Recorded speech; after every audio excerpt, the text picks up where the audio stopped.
lapha ingoma ka237 ivesi lakhona lesihlanu wathi mayibhala uShembe uthi kuhle inyama yami ihlupheke ukuze inhliziyo ikhumbule ukuthi akulona ikhaya leli uyidodo lomhambi verse 6 ikhaya elimiyo phakade likhona lifihliwe inkazimulo edlulayo ebolayo engawugculisa umphefumulo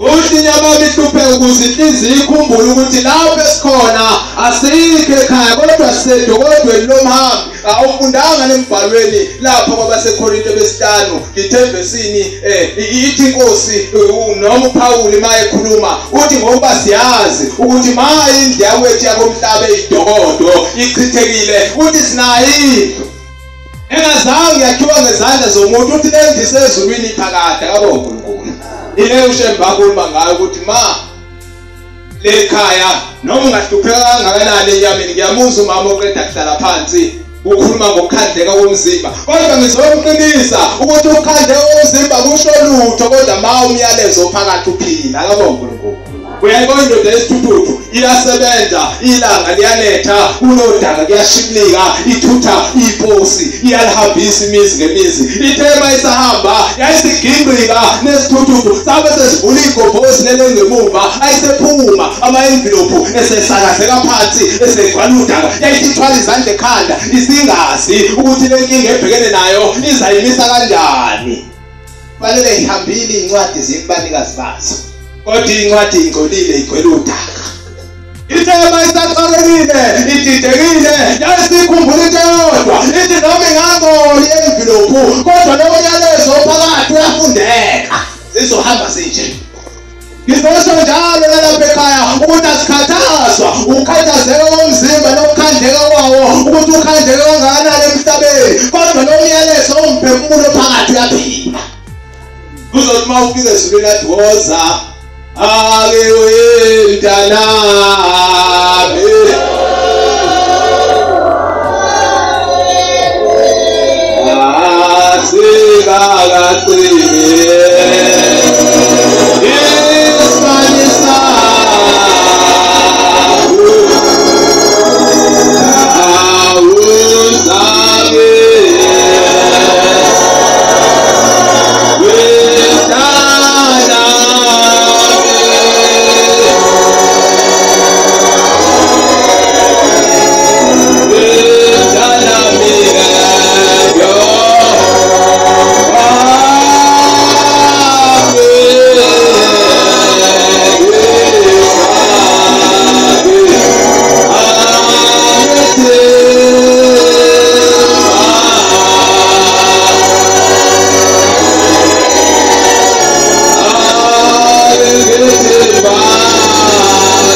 ngiyokwanelisa ngethemba kaBonkulunkulu ilokho esithandazelayo njengoba sikile nkonzo ilona lo uzoshaya uX wakho uzoshaya ivoti lokuthi lensizwe lapha ekhaya ayiyezulwini lapha kade isebenzela khona kaBonkulunkulu ithe inkosi uKristu ithi ke babili noma bebathathu ithi bevumelana ngento abayicelayo emhlabeni ngegama layo ithi ngiqinisile bayakuyenzelwa uThixo sezulwini asivumelane nisonke kaBonkulunkulu ungabi nomona shaya ivoti lokuthi le ndoda ayiyezulwini ayibonga inkosi uNkulunkulu uyamthanda umuntu lapho esiya khona kungenwa ngokuthandwa uyena uyayikhumbula izoli zazimbili zisesiphambanweni uyamkhumbula uJuda wayehlala naye etafuleni kodwa kangenanga lapho esiya khona wayebuthana naye etafuleni inkosi uKristu engumfundi omkhulu wayo kodwa ey'nsukwini zokugcina wabe seyidayisa kodwa izolo engakuphilanga ukukholwa seyilenga esiphambanweni zabe seyingena ezulwini lesi esisodwa eyathi inkosi uKristu kusona ithi namuhla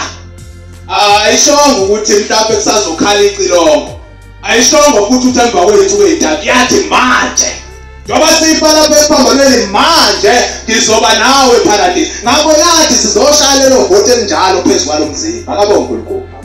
Ungabi nomona. Ngelivote nivotele lamadoda agcwele igxobo. Ake nivote manje nishaye leli vote nalensizwa. Akabonga uNkulunkulu. Okhulumela umakhelwane.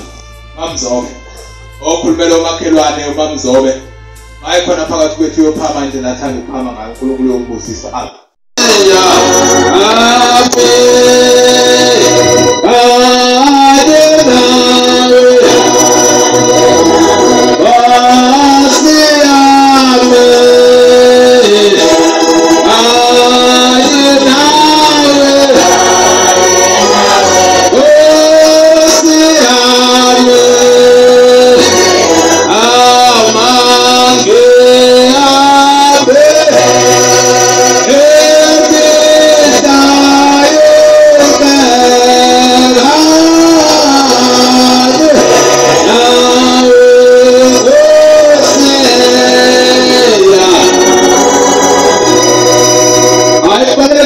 Senkondele umuntu omusha amen.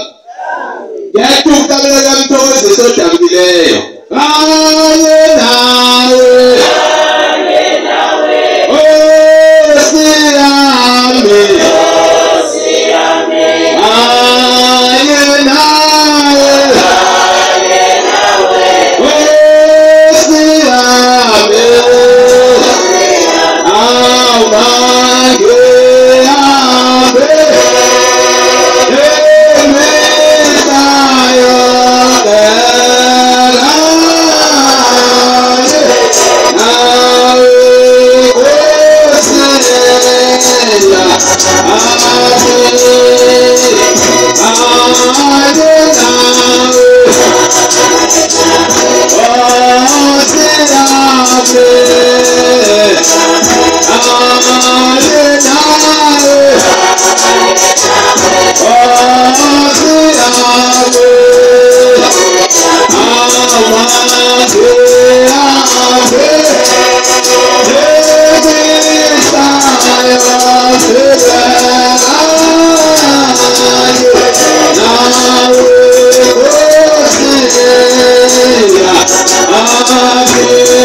lapha engomeni ithi abahluphi bami ithi bayasho imihla yonke bayabuza maduphi uThixo wakho.